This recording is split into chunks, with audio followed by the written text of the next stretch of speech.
much. I appreciate that. It's very humbling. This was the hardest part, was when they would introduce me, and that's what I was telling Marco about. This will be the hardest part coming up here, because I am humbled. I want to thank everyone for coming out to support me. It's nice to see so many friends, family members, and hopefully colleagues down in Annapolis that have come out here tonight. It's an honor to step out and run for office and to hopefully one day serve as your state delegate. I want to thank my wife especially, if you'll stand.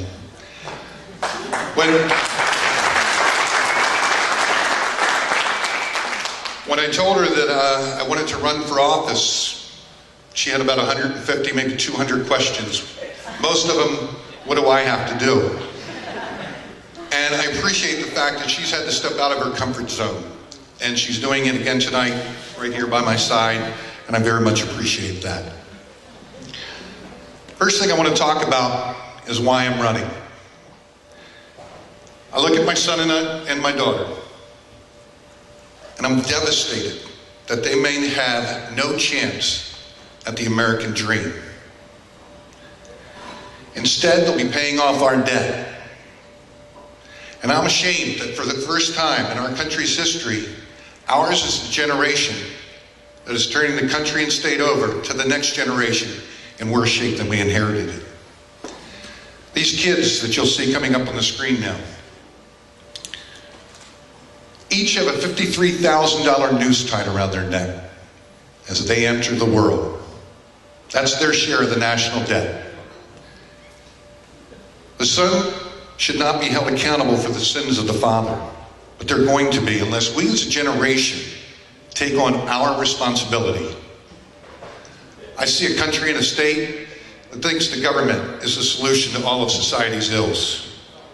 I see a country and a state that's implemented a nanny state system that is simply unsustainable. In Maryland, you're financially better off living on government assistance than taking a job that would pay you over $30,000 a year. In fact, that number is over $35,000 a year before you would just break even. We cannot continue this. We can't keep kicking the can further down the road and leaving our problems for our children to fix. It's supposed to be the other way around. They're depending on all of us. We all need to wake up and work together to fix this mess we find ourselves in. Look at those faces. Do they deserve to live their lives working to pay off our debts?